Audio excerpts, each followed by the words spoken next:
Last week, there was this shocking video. It appeared from Fulton County, Georgia. It appeared to show ballot workers taking boxes of previously uncounted ballots out from beneath the table and then counting them after the room had been cleared of election observers. The voice narrating that video was Jacki Deason, lawyer and host of the Jacki Daily Show. Jacki joins us today to talk about that tape and, more importantly, the most damning claims in the election fraud lawsuit currently happening in Georgia right now. Before we jump in, this video is sponsored by Ring. Jacki, thanks so much for joining the show. Really appreciate it. Thanks for having me, Ben. Good to see you. So why don't we start with sort of your recap of what exactly that tape was showing, because I don't want to mischaracterize it. Right. So what I did was narrate the tape for the Georgia State Legislature, specifically the Senate, showing what was happening at State Farm Arena, specifically between 10 p.m. and 1 a.m. on election night. We looked there because we had affidavits from witnesses who were Republican observers who said there was an announcement that went out to the press, to the room, saying that counting was done for the night.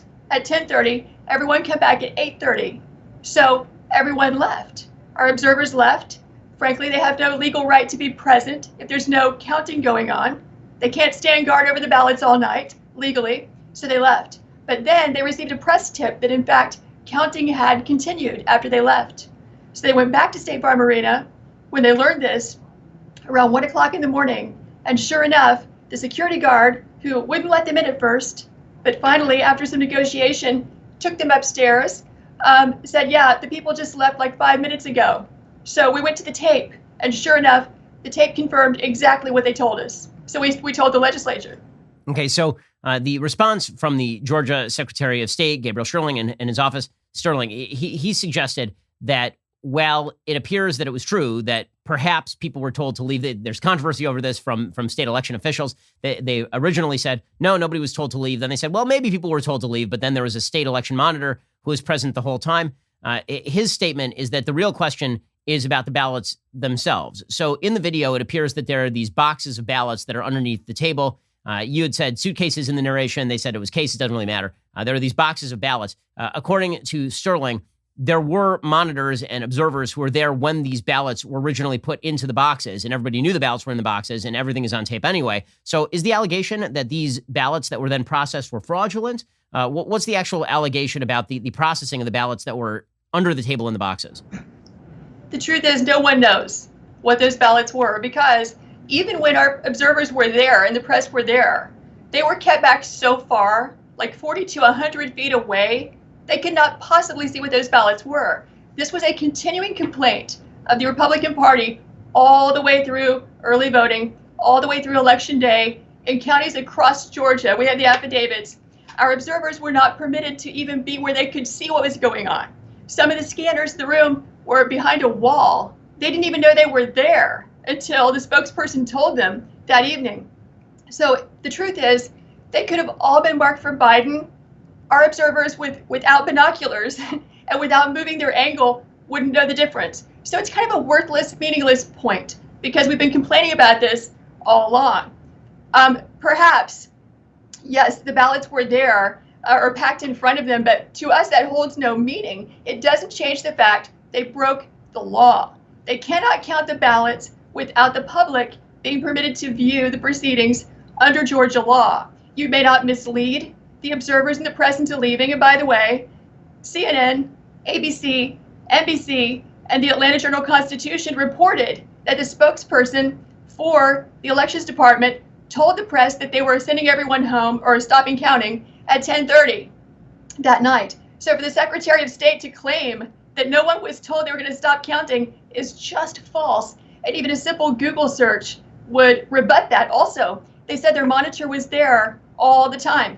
The monitor says in a fact check story that, in fact, he didn't get there until 11:52 p.m. That's about an hour and a half after they announced for everyone to leave. So he says himself he was not there. Also, about 20 minutes after he gets there, a deputy chief investigative officer arrives from the Secretary of State's office. Why? Why would you make an announcement to the press, we're stopping counting at 10:30, and then send your deputy chief investigative officer to State Farm Arena after midnight? I think it's because the monitor called him, but we don't know that yet. But all of that is suspicious. and the Secretary of State's waving his hands like nothing to see here. That's like, fact checking with him is like asking him to grade his own work. So go ahead. Would there be any way to verify the falsity or fraud of the ballots at this point? I mean, it sounds as though it's almost unfalsifiable, given the fact that the signatures, in my understanding, is in Georgia, the signatures are separated from the ballots for purposes of anonymity, typically. And now the signatures have been separated from the ballots, and you can't match them back up with the ballots they were with. So unless the numbers didn't match, unless there were fewer signatures than ballots, for example, then you'd be able to tell. But if the numbers are the same, then is the allegation that there could have been substitution, or that the original ballots as submitted were not legit in the signature verification? We have several allegations that hit all points of that. But what I would say to you is, under Georgia law, what the president has to show is not that those people would have voted for him had they been real ballots or had they been counted fairly. He only has to show that there were illegally counted ballots that are beyond the margin of victory. If we cannot prove, if this wasn't done consistent with law, with our observers observing or the state monitor observing, we cannot prove that those were legal ballots, they are in question. So it's sufficient to overturn the election.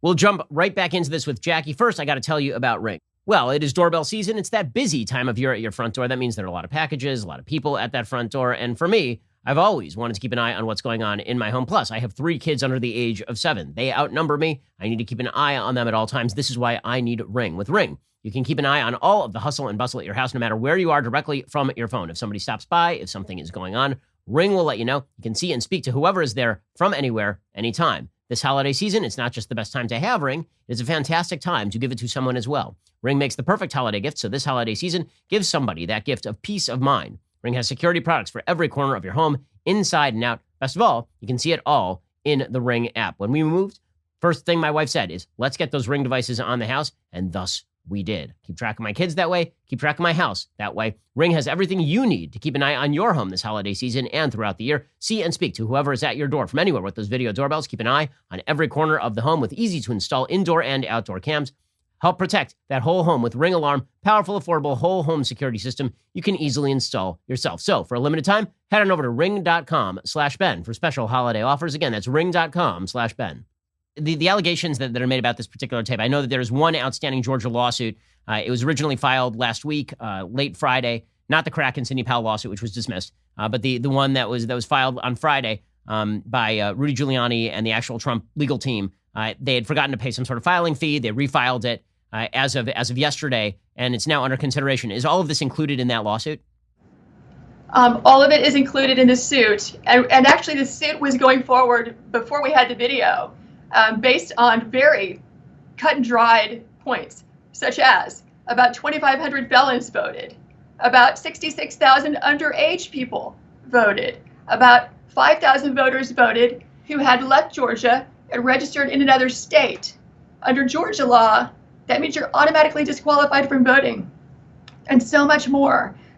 I would say over 100,000 people are listed here who illegally voted, who should not have voted. And that's all the president has to show to either get a new election or to certify the current one. So have those votes actually been tabulated, meaning that when we look at the final voter count that has been certified by the state of Georgia, and they've now done, I believe, 3 recounts of the votes, the numbers that you're mentioning, those are included in that final voter count is the allegation? Correct.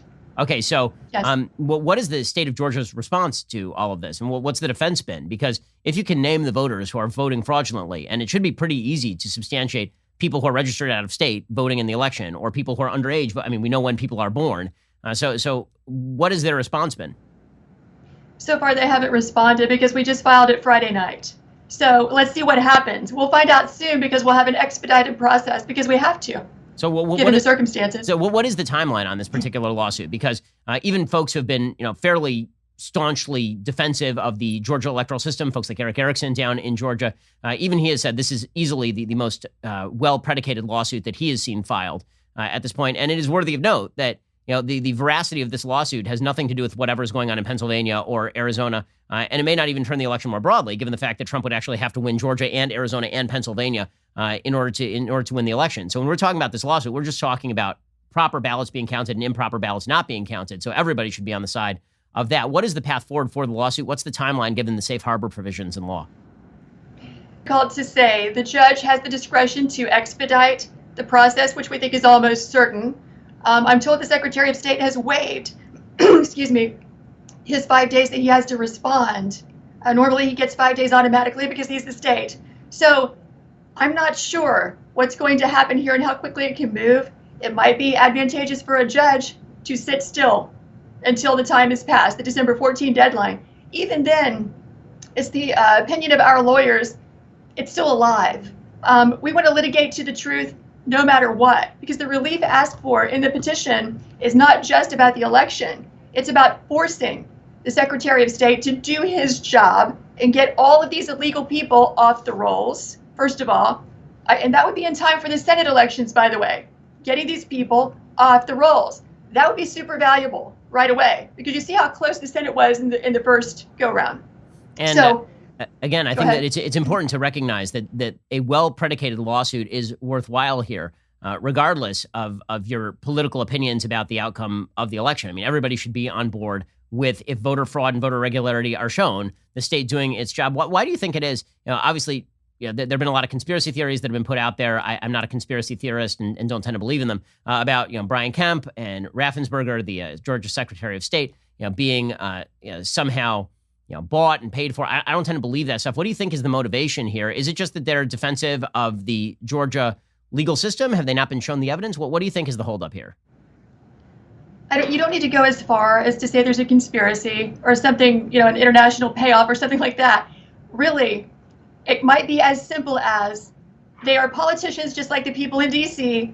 who, when they fall under pressure from people like Stacey Abrams and the Democrat Party, capitulate in a settlement agreement earlier in the year that loosened the standards for absentee ballots, which is where most of the fraud is. And now they have to own what happened. They don't want to have to own that Georgians' votes, the Georgian election might have been stolen under their watch. I think it's as simple as that. They don't want to take accountability for their actions or inaction. And so final question for you, Jacki Deason. She is, of course, the former counsel to the chairman of the U.S. House Subcommittee on the Constitution, and she's a senior fellow at the Texas Public Policy Foundation. So final question. There's been a lot of talk in Republican circles about Republicans boycotting the Senate elections in January. I cannot think of something possibly more counterproductive. Just wanted to get your opinion on that piece of inanity. Nothing could be worse than the Republicans stay home. That guarantees a win for the Democrats for the 2 Senate races. I have no idea why anyone would recommend that step. Even though it's true, there are irregularities. This is a loosey-goosey process. You do have a Secretary of State who's not doing his job, in my opinion. And I think we've proved that. I understand. But you don't protest that by throwing away the U.S. Senate. You achieve nothing. So please, Georgians, show up to vote. Show up to vote. Despite the imperfections, we have to show up and fight for that Senate. No compromises. Jacki, thanks again for joining me. If you want to hear more from Jacki Deason, check out her show, The Jacki Daily Show. It's available wherever you listen to podcasts. Thank you, Ben. So